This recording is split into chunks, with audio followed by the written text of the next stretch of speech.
Hi, welcome back to the Counterfeit Emotions podcast, where we explore a journey of hope, of joy, daily joy, and most of all, of peace, the one emotion that can't be counterfeited. I'm super excited that you're joining me today because I have my dear friend Devin Rappleye in studio, and Devin is an incredibly deep thinker. There's few times in life where I think, whoa, that's an incredibly original thought. And I heard Devin on my other friend, Randy Sparks, the Sparks of Gratitude podcast, talk about this idea that we're going to dive into today. As well, Devin is a professor at Brigham Young University. And like I said, one of the deepest thinkers that you'll be hearing from. So, Devin, thanks for joining us. Oh, thank you for that very kind introduction, Curtis. Tell us more about you.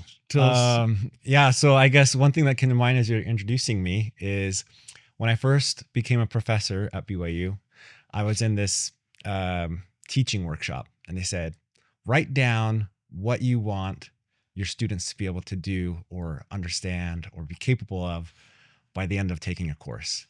And I wrote down something like, I want them to be more confident in themselves and their skills and abilities and more fully know who they truly are. And they, the person running the workshop goes, remind me what major you teach again? I was like, oh, chemical engineering. They're like, oh, it sounded like psychology or something. So, but yeah, I very much dabble, or I'm a psychology hobbyist, we'll say, but like I love understanding people, how they work, especially in the context of my profession. And so it's been a fulfilling job for me, and I'm very excited to be here. Every time I talk with you, I come away with a different perspective on things. So I really appreciate this opportunity. Excellent. Oh, I'm so glad you're here. And let's just dive in. Like, you teach in the STEM field, Yes. right? You teach, which is typically not known for its emotional intelligence. If we're just going to be blunt about it, and yet the conversations we've had, I would have never guessed that that's where you teach, and I would never guess that that's what you're focused on. It's really interesting because when I helped develop a program up at the University of Utah, where business people actually got into technology because they wanted to bridge the gap between understanding business and understanding tech. And there was such a disconnect there. And it may be similar to what you've experienced, where in mechanical engineering, is it mechanical? Chemical. Chemical engineering. Yeah, don't mix me up with those guys. No, just kidding. My dad's a mechanical engineer. I love mechanical engineers. There we go. With chemical engineering, it's very fact-based. It's very logical. It's very, and oftentimes that's enough for these people. But you've got a very different focus when you teach. Yeah. So it's very easy. I would say early on, I was dismissive of emotions in general. I was just like, oh, it's all just rational thought. But come to find out, emotions are actually just thoughts that are like really fast. We process it through our minds, and it's about 7 times faster that we process it through our minds. And so, basically what I've learned is that even if we just live in our minds, we still are experiencing emotions. And so, yes, there's a stereotype that STEM people can be dismissive of emotions or irrational thought. But in reality, packed into that irrational emotional experience is actually a wealth of knowledge and information about ourselves and the world around us. Yeah. And it's so interesting because people think that we make decisions based off of logic. And the research shows we don't make decisions on logic. We make decisions based on emotions. And those emotions come from thoughts or beliefs. Those thoughts or beliefs come from experiences that we've had in the past. But when it comes back down the row, at the end of it, every decision is based in an emotion. Every single one of them. Even though, like, for example, you buy a car, and you might get a spreadsheet and you might line up the Honda and the Lexus and all of the models, and you might say, okay, which one has the best rating and which one has the best maintenance and all of these things. And at the end of the day, it's when you sit in the car and you feel the steering wheel and you feel how you like Mm-hmm. that touch and that feel, and you look around and there's an emotional response. That's when you buy the car. Mm. It's not based off of the spreadsheet. Yeah. It's when you sit in the leather and you feel that emotional response. Yeah. And I would argue that packed into that emotional response is probably some of your past research. Yeah, for And sure. yeah. For And sure. so you start to, Yes. you maybe feel good about it because of what you've learned in the past about all these different options. And if you Yep. sat there and unpacked it for a while, you'd realize, oh, I feel good about this because of all of these things.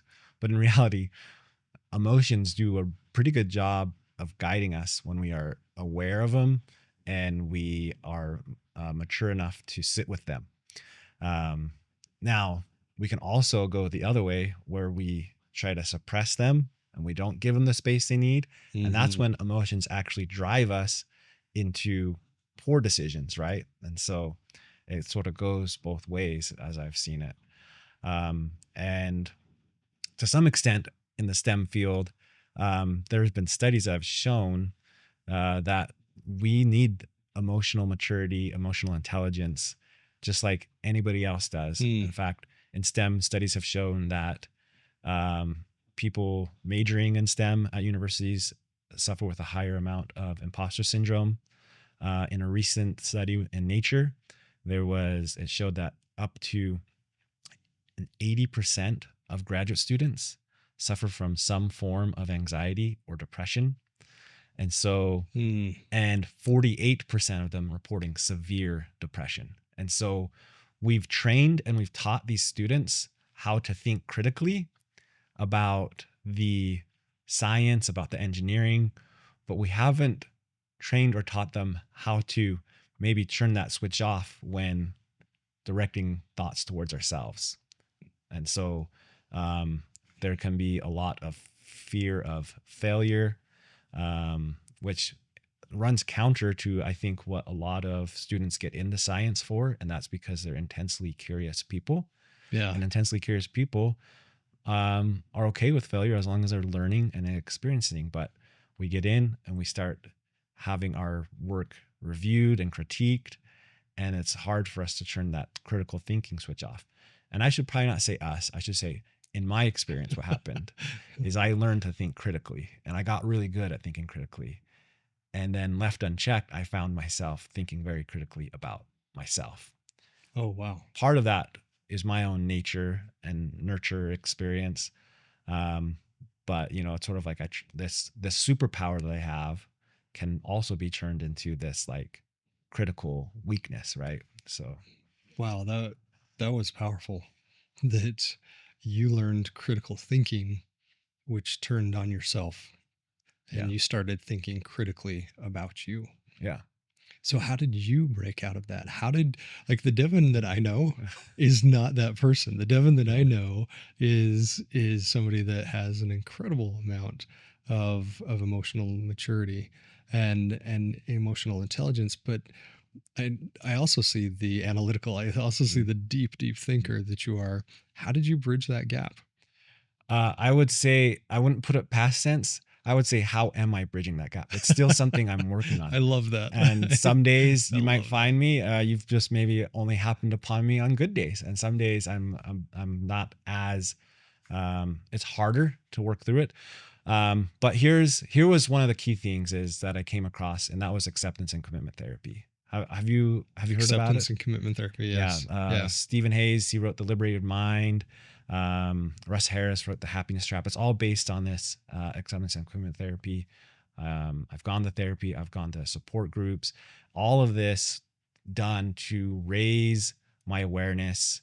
A good network of brothers, which you've had Randy Sparks on here, a good friend of mine as well. And so, yeah, just finding that place, finding places where you can feel safe and held by others to express and explore what's going on inside of you has been really key for me. Hmm. And did it start with acceptance and commitment therapy? Um, Man, I don't know where it started. Or what Okay, was the so catalyst? What was like okay, what event in so your life all right, so brought you to this point? here's where it started. I guess where we could start today is I was unaware of this behavior that I had of turning my critical thoughts towards myself.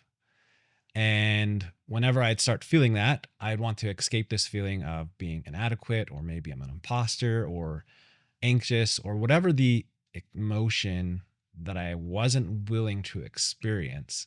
Hmm. I would seek to escape that through addictive behaviors. For me, it was namely pornography. And so that was 13, 14 years ago, where I finally like acknowledged like this is a problem, and it's a problem because it's taking me away from what I most value in my life. And that was my marriage with my wife, my relationship with my kids. And so it was undermining that. I was just not emotionally available consistently.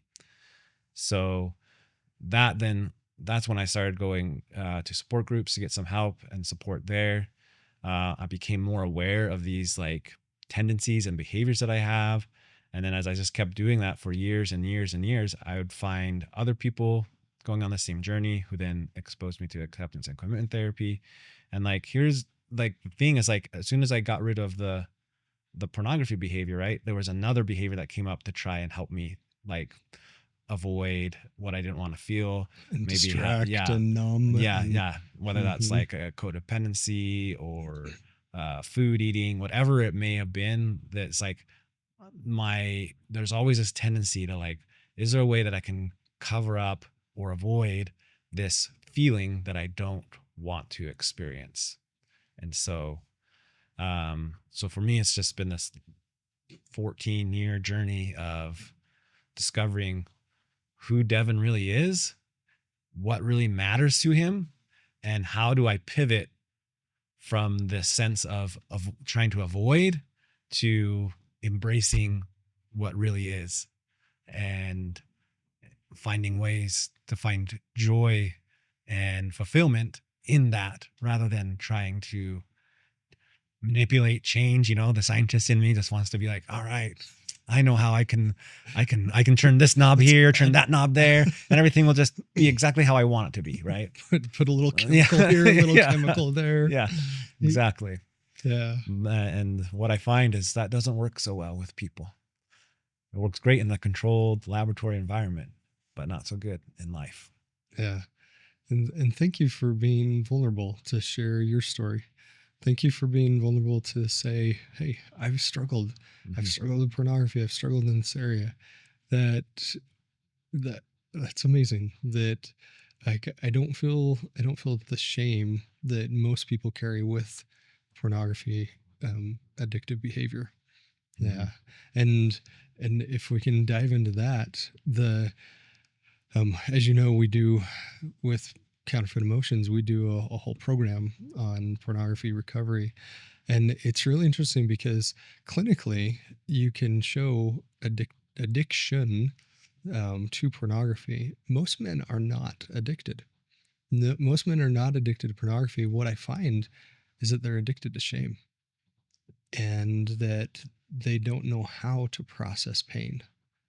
And those two, shame and pain, are the ones that keep them trapped. Mhm. That there's four areas that contribute to the problem. And believe it or not, and I'm doing the research right now, the sexual aspect is the smallest. Mm. When we talk about pornography, sexual aspect is the smallest of the four. Next is the physical. So because our bodies are 80% efferent, and only 20% efferent, that means that along the electric superhighway in our body, 80% of the messages travel up. They go to the brain. Mm. Only 20% go down. Interesting. And that says if we're hungry, Our body says we're starving. So then it says fight or flight, and it travels up the vagus nerve and it says, okay, cortisol, adrenaline, fight or flight, fight or flight. And if we're sleep deprived, if we're dehydrated, if we're hungry, we're starving, all of these physical aspects keep sending signals up to our brain to say it's time for fight or flight. And so that's the second aspect. First is sexual, very small, then physical, then on top of that is habitual. And the habitual aspect of, I get in this situation and there's an autonomic response that says, hey, I can go escape over here, or I can numb over here, or distract over here. That's the third. And I haven't finished the research yet, so I'm not going to give you the exact numbers. But that seems to be the third largest. But all of those together are only a quarter of the entire problem. The fourth and the biggest is the emotional. So we've got little teeny sexual aspect, then we've got physical, then we've got habitual, and then we've got emotional. Yeah. And emotional takes up about 3/4 of the issue, is that we've got things inside of us, these demons, I'll call them, that we want to keep pushing down. We want to suppress, like you talked about earlier. Let's suppress these emotions. That way we don't have to feel them. And the trouble is, if we push the demons down in our souls, that means we have to carry demons in our souls with our whole lives. And that's a miserable way to live. Yeah. It's a really miserable way to live. I love that. The AA Big Book talks about how to every addiction, there's the physical craving, which was maybe like what you said, like the sexual and the what response did you say coming up fight to the or brain? Flight, So you have the physical craving, you have the mental obsession, and then you have the spiritual malady. And so that sort of lines up with this research that you're coming that really initially what it was all about was like, I just have to stem this physical craving. So I put up barriers and ways, and that worked for a while. That gave me enough distance to then start examining the mental obsession. What loops do I go into? What thought loops do I go into where I get hooked? And eventually, like, what I mean by hooked is like, you are now so drawn in that you have lost your agency, essentially. That like, I am now so hooked by this thought that my only choice is to go and do. And so it was learning to walk that back and recognize, where do I begin to get hooked? So I can start like that de-hooking process. So walking back those thoughts, observing them, watching them, and being like, oh, okay, this is where I tend to start to really obsess about acting out on my addiction. And then you walk that back long enough, you start recognizing, oh, here at the spiritual core of myself, the emotional core of myself, these are the beliefs that I hold that tend to make me feel like I'm not enough, or I'm not doing well enough, and that then trigger the sense of shame, right? And you say, I don't want to feel the shame. So I'm going to go and obsess about, ruminate about, and go into my mental ritual before I get hooked by this thought. And so it's all about, I talk about, there's this great quote that says, you don't have to slay the dragon, you just have to walk away. And so for me, it was just like taking those steps away from that dragon until I was so far away from it that I could hear it in the distance sometimes, and I also know that path really well to walk. So I can recognize once I'm on that path towards the dragon, I'm like, oh, I know where I'm going. I can make the decision now when it's a lot easier to divert and change. So and what I find is that, there's a common saying, what you resist persists. Oh yes. And if we're resisting these emotional triggers that are popping up in our soul over and over again, they persist. Yes. The visual in my mind is like, you imagine a beach ball and you push the beach ball underwater. The farther down it goes, the more pressure there is to shoot it back up. Not just gradually bring it back up, but shoot it back up. And that's the issue. is that it's not about okay, I'm going to be really good, use all this willpower, I'm going to push this down, and Yep. I'm going to be the best at pushing this down, and some of us get really good at it. We Yeah. can push it down for a year or 2 years, Yeah. or I know a good friend of mine was able to push it down for 12 years, Wow. but he never pulled it out. Mm-hmm. And the irony or the paradox is that as long as we're resisting, it's always going to push back up. It's not until we stop resisting and we start accepting, Mm-hmm. and we pull this demon out, and I call it taking our demons to lunch. Once we can take a demon to lunch, we pull it out of our soul and we sit across the table, Mm-hmm. and we look it in the eyes and we say, what are you trying to do for me? Mm-hmm. I want to understand you. Yeah. Help me understand why you're in my soul. And when we can make peace with that trigger, when we can say, I don't have to be afraid of you anymore. I don't have to, be confused or traumatized because we went to lunch. Mm-hmm. I paid the bill. Yeah. We are now at peace. So when that same trigger comes in, there's no more voice screaming inside our soul. Now the entire reaction is like, okay, no, Yeah. we're good. We Yeah. made peace. I don't Yeah. have to go to those behaviors because I no longer have the need for the behavior. And what I found, and maybe you can share your experience with this, what I found is that a lot of programs out there, they focus on the behavior instead of the need for the behavior. Mm-hmm. They focus on, okay, how many filters are on your phone and computer, and what time are you going to bed, Yeah. and how many hymns can you sing, and what scriptures do you have memorized? All of those things are great. Don't get me wrong. Those are important, beautiful things, but they never pull the demon out of the soul. Yeah. They only create these artificial barriers that essentially are a ticking time bomb.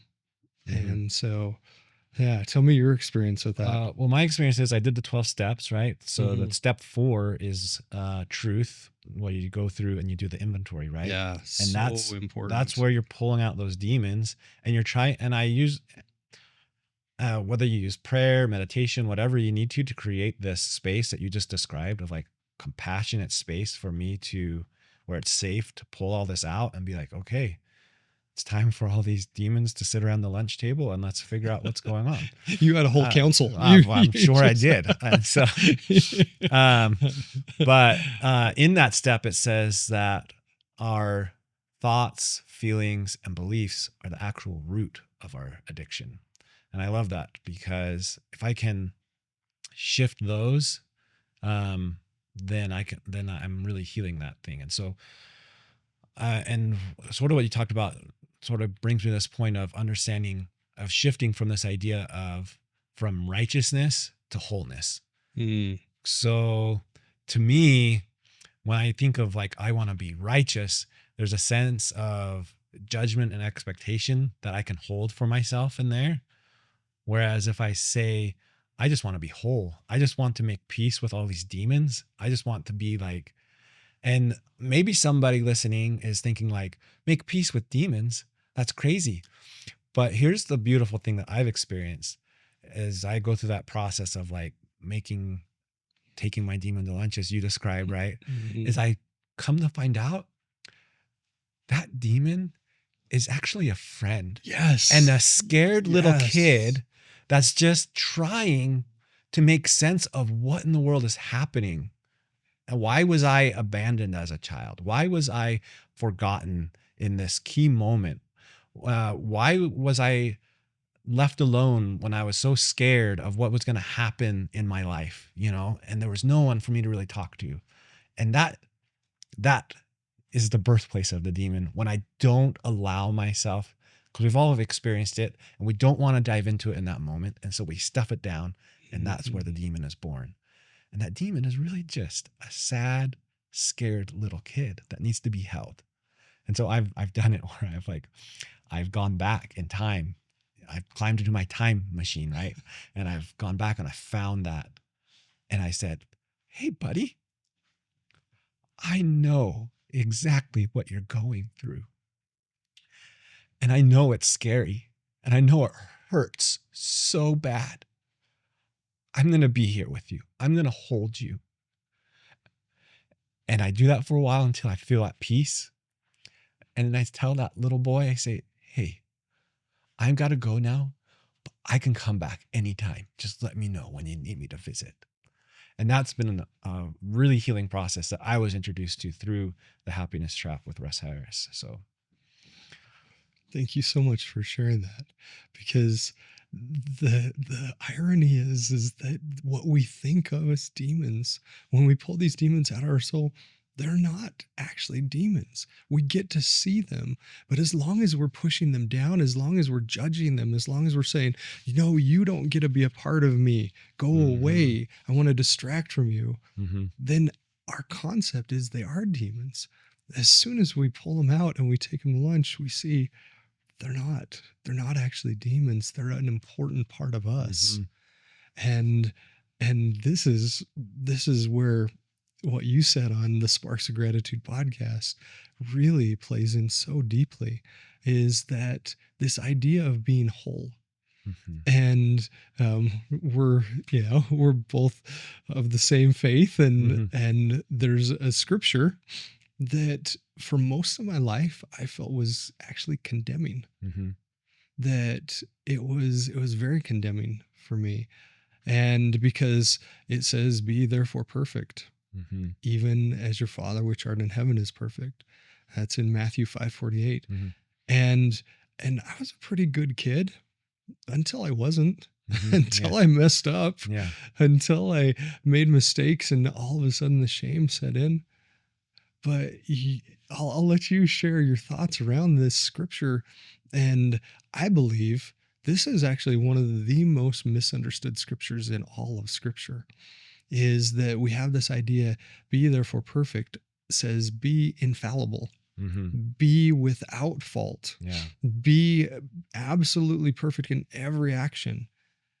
And that's not part of this human experience. And so, would you share your perspective on that? Yeah. So, and our church leaders have talked about this. But if you go back to the Greek on that word perfect, it's actually teleos, which means complete or whole.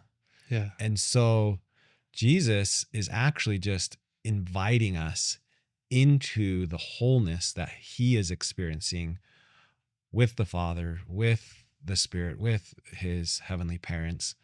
And so really for me, that shift from righteousness to wholeness has been key, because now, just as you said, it's like, it's no longer about like, am I doing everything just right? It's more about, am I accepting myself? Am I accepting the grace and goodness that God is extending to me? How am I splitting myself? How am I not living in alignment with what I truly value and how I truly see and experience God and the wonder of the world around me? And how do I open myself up to it more fully?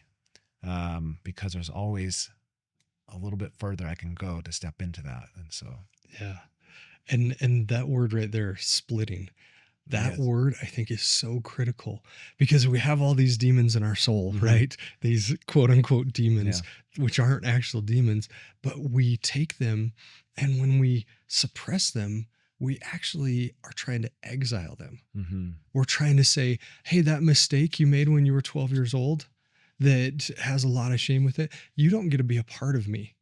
You have to go over there, and this mistake over here, and we fracture our soul. We split our soul, saying, nope, you don't get to be a part of me. You don't get to be a part of me. But the truth is, they're all a part of us. And to be whole, we can't be whole as long as we're fracturing our soul, as long as we're saying our mistakes are not going to be part of us, because they actually are.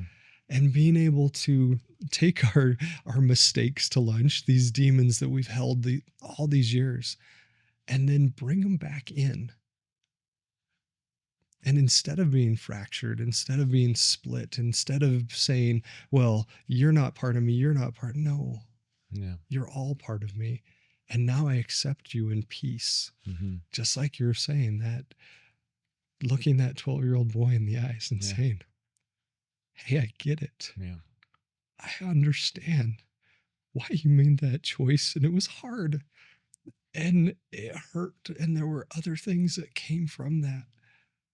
And I understand. And you know what? You can rest. I've Mm-hmm. got it from here. Mm-hmm. And pulling that part of us back in Mm-hmm. to make us whole. As long as we're split, as long as we're fractured, we can't have that wholeness. Mm-hmm.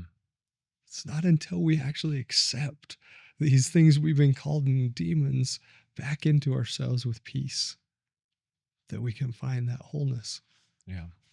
And so the question that's coming up for me now in our conversation is, well, why do we split ourselves? Why do we fracture? Why do we fracture? Yes.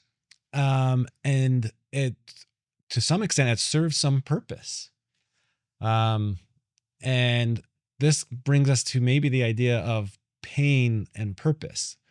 So the idea is that I split myself because there was some sort of pain that I wasn't willing to experience, that I wasn't willing to accept in my life at the time. And so I found all these ways to distract or avoid the pain. And Stephen Hayes, the founder of acceptance and commitment therapy, he says, pain and purpose are opposite sides of the same coin. We hurt where we care. Yes. And so pain can actually sharpen our focus on what brings us purpose. What do I really deeply care about? We care where we hurt.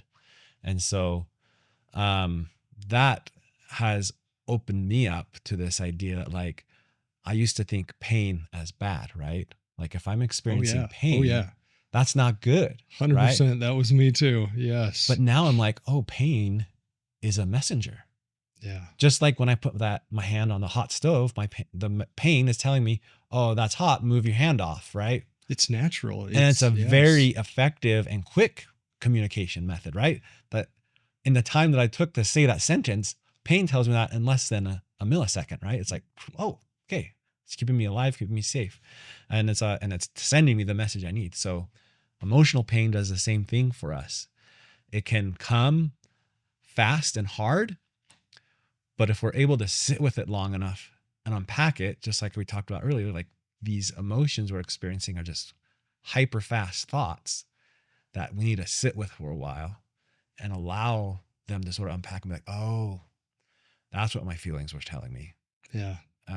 Because if we don't, we can often rush to avoid, which then we're driving, our emotions are driving us away from maybe what is being told. Hey, you care about this.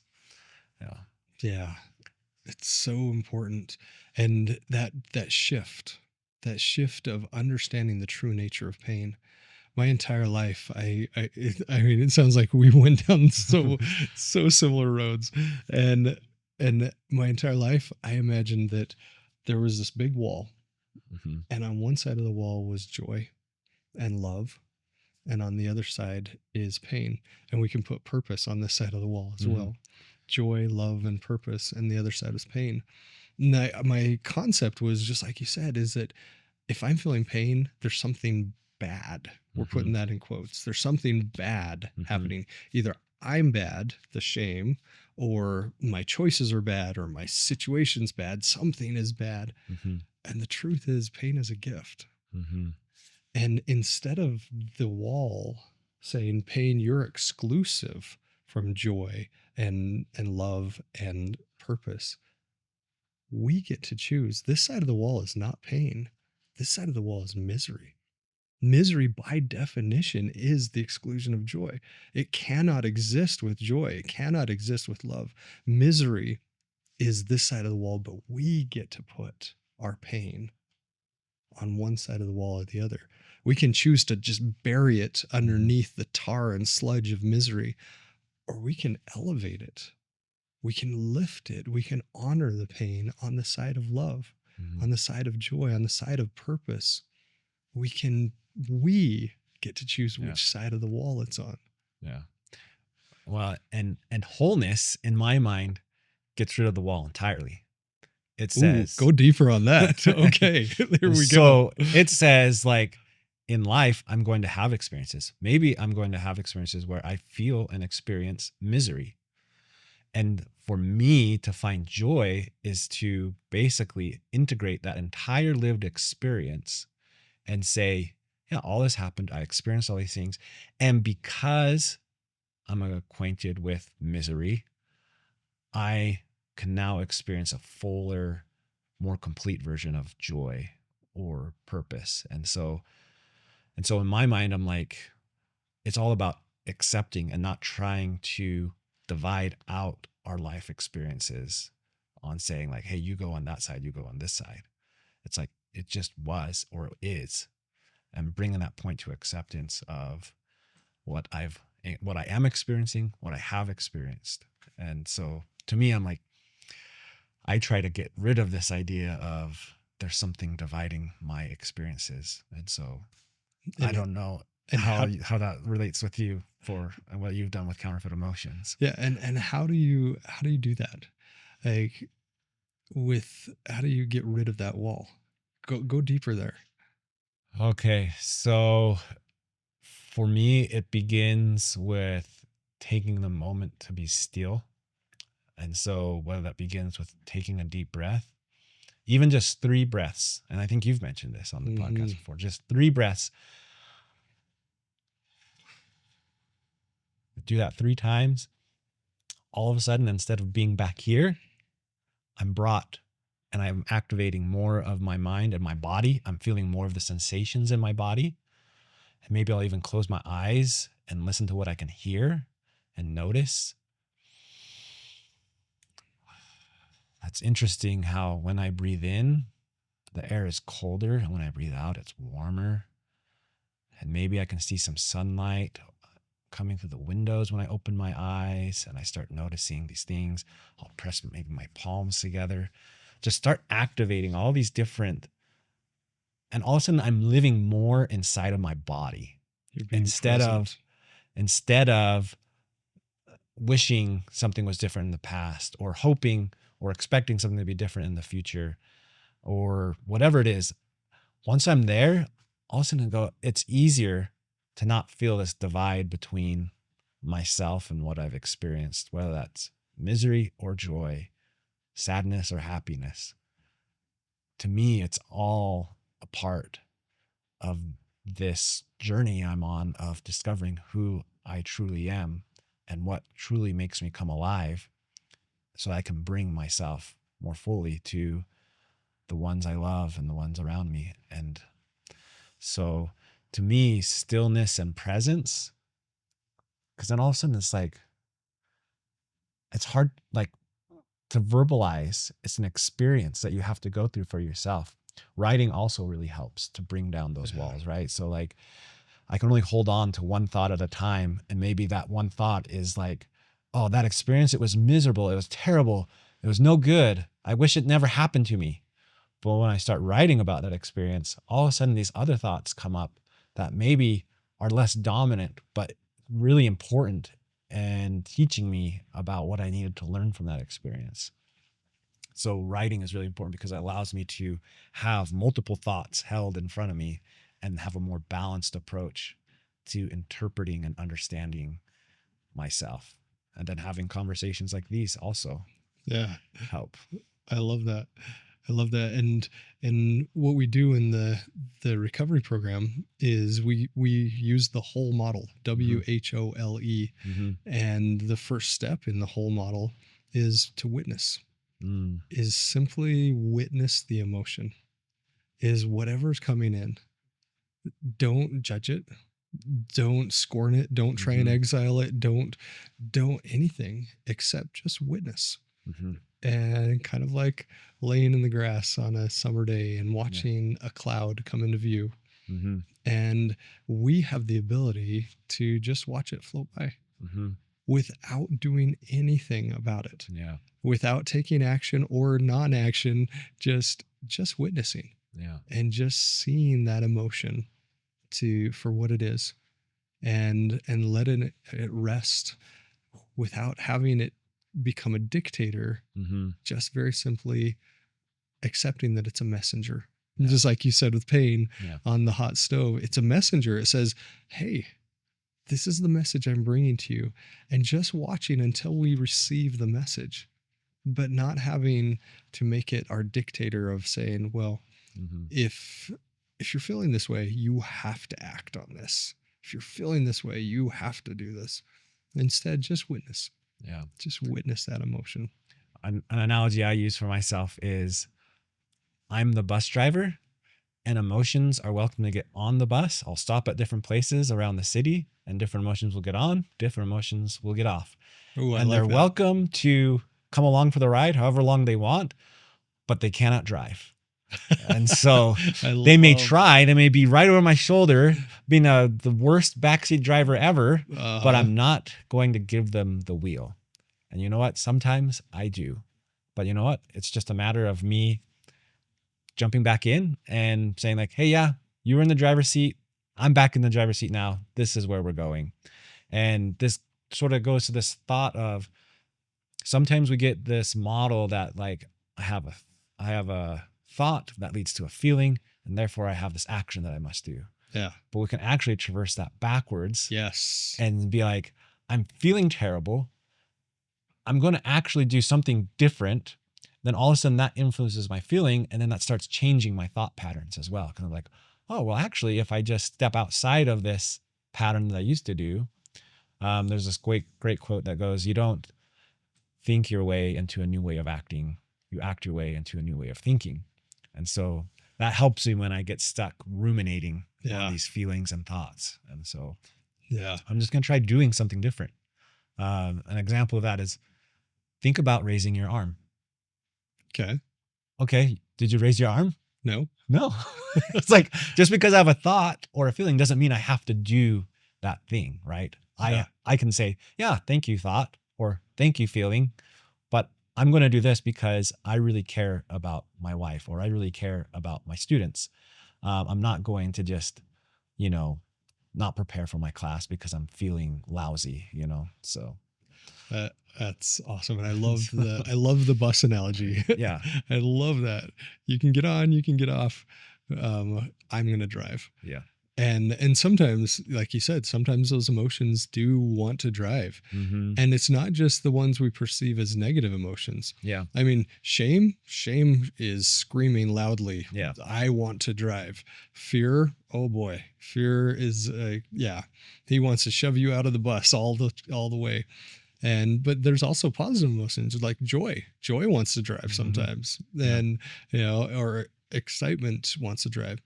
And understanding, hey, you guys get a ride. Mm-hmm. I'm going to drive. Yeah. And that's such a powerful analogy. Yeah. I love that. Yeah. And going back to what you said, I think that's really critical is following the thought pattern. Mm-hmm. Is that our emotions create our actions, actions create our habits. So if we start at habits and we want to change a habit, then we track it back to what actions create that habit. Mm-hmm. From there, we go back to the feeling. Mm-hmm. Okay, I had a feeling that I acted on, which created this habit. Mm-hmm. Then one more step is the thought or the belief behind that emotion, behind that feeling. And then the big one is what experience in my life created that belief, that thought pattern, which created that emotion, which created that action, which created that habit. If we go back there, and this is the E in the whole process, is we edit the meaning of that experience. Mm-hmm. So I like to imagine it like we bring that experience into the present. We bring the 12-year-old Curtis, the Curtis of yesterday, into the present. And we take that experience, not that we relive and rehash, because science shows that that's not effective. That therapists that just say, hey, let's rehash this over and over again, that actually ingrains it. Mm-hmm. But if we pull it into the present and we look at that experience and we're able to rewrite or edit the meaning of that experience, then all of a sudden that experience that created the belief, that created the emotion, that created the action, when we can rewrite that meaning, all of the rest changes. All of it. Yeah. including the actions, including the habits.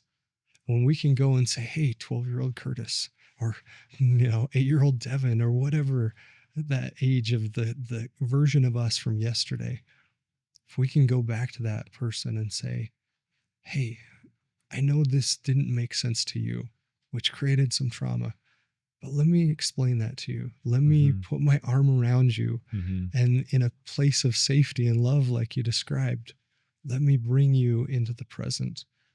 And then I relieve you of the duty of holding this. 12-year-old Curtis, you don't have to hold this anymore. I've got it. Yeah. I love the idea of witness that you brought up. And Eckhart Tolle calls it becoming the watcher of your thoughts. Yes. Right. Yes. And so I had a brother in one of my support groups. It was an awesome share. And he shared I just always thought of my thoughts as this stream, this current of water. And I was just trying to swim upstream, just to get to where I want to be. Right. I had to swim. And then one day I realized that I could just go to the bank. I could just swim to the side. I could get to the bank and I could crawl out and I could sit on the bank and I could just watch these things go by. And I didn't have to fight the current of my thoughts anymore. And so that was a beautiful share. And so, but here's where I'm sort of at right now is how do we make that transition? Because maybe I have that habit and it's kicking in and it's a really powerful habit. In any addiction cycle, there's this lull, right? You act out and then you have this moment where maybe you have a little bit of clarity for a while and then the despair kicks in again and the shame and it kicks you back into the cycle of because you feel terrible, then you don't want to feel that, then you start preoccupying with the behavior again and around you go. But what I started to do was in those lulls when I was feeling good and I had a sense of clarity, I started to be hey, you know what? I noticed 9 p.m. rolls around, right? That's or there's a certain time of day where it rolls around and I'm more prone. And so then I'd make a plan, an action plan, because I didn't quite understand the thoughts yet or the feelings yet. And I needed some time to get there. So I'd make this action plan of okay, I noticed later in the afternoon that I tend to act out, right? So I'm going to construct my work schedule so that I'm away from technology in the afternoon. I'm up doing something in the lab or I'm, in meetings with people or whatever it might be, however it might look for someone. So then that would give me maybe a couple days now. And my clarity increases, right? Also increasing my accountability and support from other people. So it was all this idea of how can I set my future self up for success so that I can incrementally gain a greater sense of clarity so that I can eventually work my way back to it. And so this is this idea of yes, my thoughts influence my actions and my actions influence my thoughts. And so there's, especially early on in recovery, I feel or early on in this discovery or increasing awareness, there needs to be some simple actions or set up by your present self for your future self. Yeah. So, yeah. And this goes into the habitual. So the habitual of I love that you said, okay, I recognize when. So with the habitual, there's always a when. And then there's a circumstance that surrounds it. And so understanding, okay, what is my pattern? What is my pattern here? Yeah.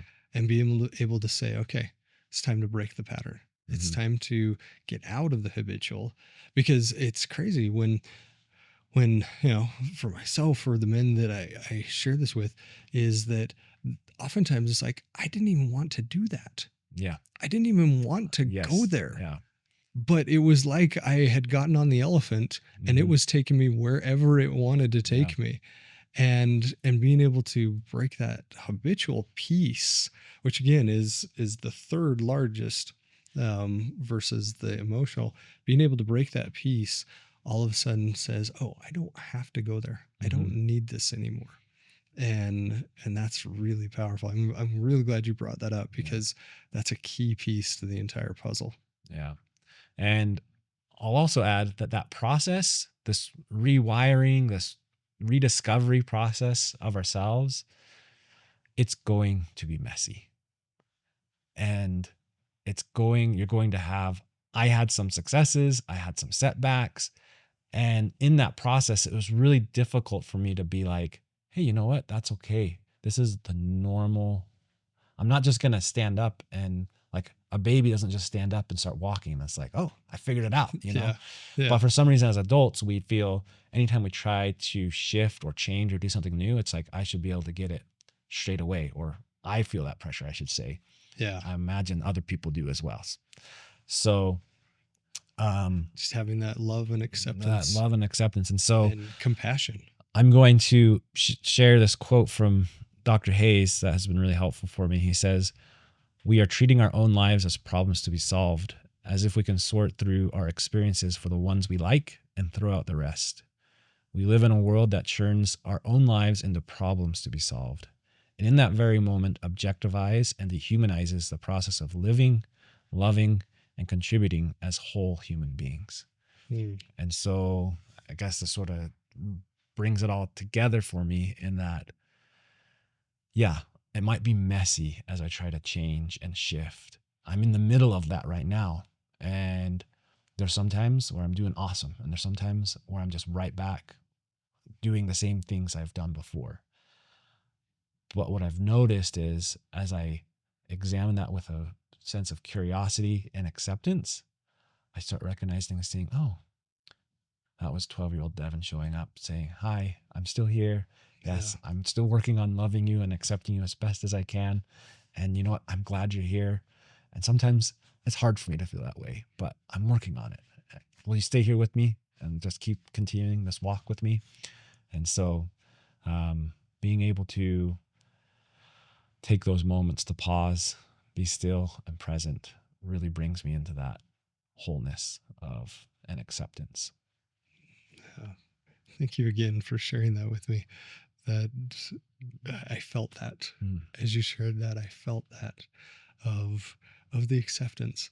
And so the older I get, the more I'm learning that beauty is found, beauty and transcendence are both found in the paradox.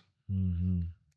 That there is the paradox of okay, this principle of transcendence, yet how can I accept and transcend at the same time? How can I transcend this addictive behavior? How can I transcend being miserable, but yet still accept them? And that paradox is, sometimes can break the brain. Mm-hmm. Like, wait, misery is based in blame and shame. And those are choices I can make, and I want to transcend them. Yet, until I accept that might be my present, that might be my truth right now, then I can't actually transcend. That I have to first accept it, and then I can transcend it, and then I can live a life without misery. And then I can get to that place. Yeah. And that paradox of understanding, yeah, I do want to transcend, and I have to first accept before I can transcend. Yeah.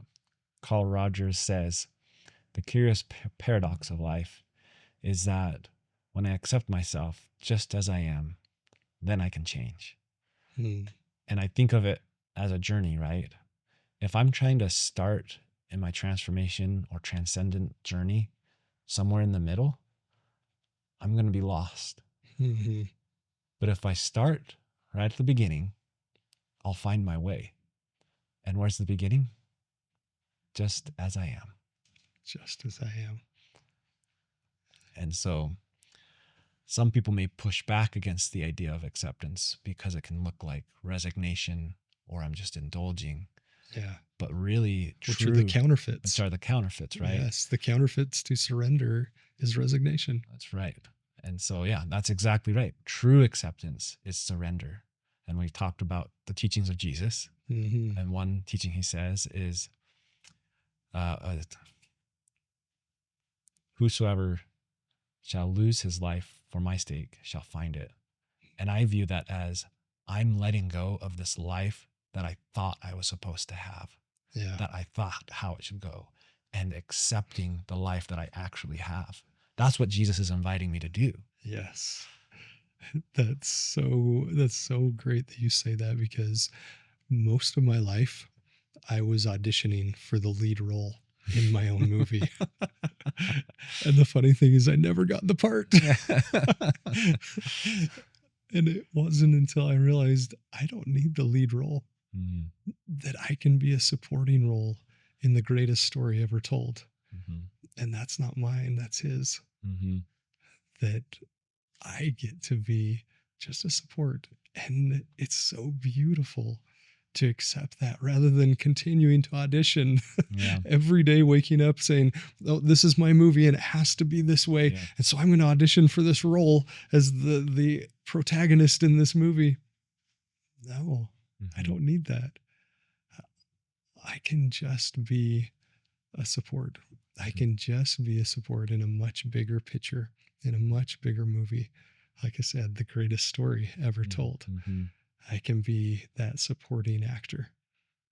And that's all that we need. And the paradox is, in becoming that supporting actor, you become the lead actor in the life you actually have. Oh man, we need like 6 more hours to continue this conversation. That was so beautiful. And I feel that. And going to this idea of transcendence, the one emotion that has no counterfeit is peace. And the final question is, where does Devin Rappleye find peace? Oh, when the chaos of life and the storms of our day-to-day hit, where do you find peace?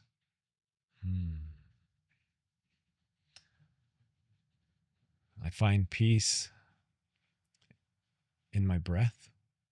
I find peace in nature. But ultimately, where I find peace, I would say, is union with God. And whether you believe in God or not, maybe there is, I believe, some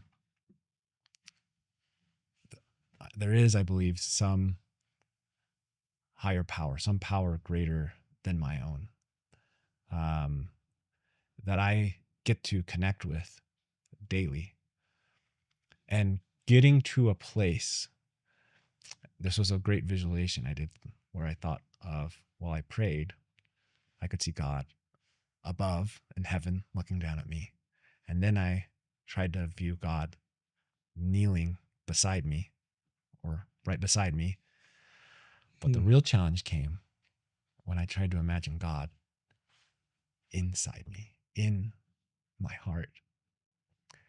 And the experience I had was, oh no, you can't come in there. There's things in there that aren't worthy of you, that aren't acceptable to you. And there was my clue. Why I'm not having peace is because there's certain things that aren't actually acceptable to me. That's what I was saying. And when I finally realized that and fully opened my heart to receiving God, source or universe, whatever you want to call it, I experienced this sense of belonging that brings an immense measure of peace, a sense of union. I am deeply divine inside myself.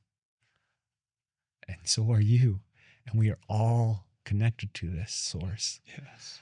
And that brings me great peace. So whatever I can do to bring a greater sense of union with God is what brings me peace. Thank you so much for sharing that. Thank you for being on today. I really feel like we need 6 more hours. Let's just go to lunch and but truly, thank you. Thank you for sharing your heart. Thank you for sharing your experience in such a vulnerable way. And thank you for sharing the knowledge you've gained through doing the work, Mm. through putting in the effort, because it's deep. I think we just barely scratched the surface. So thank you. Thank you, Curtis. It's been a pleasure as always. I appreciate it. Yeah.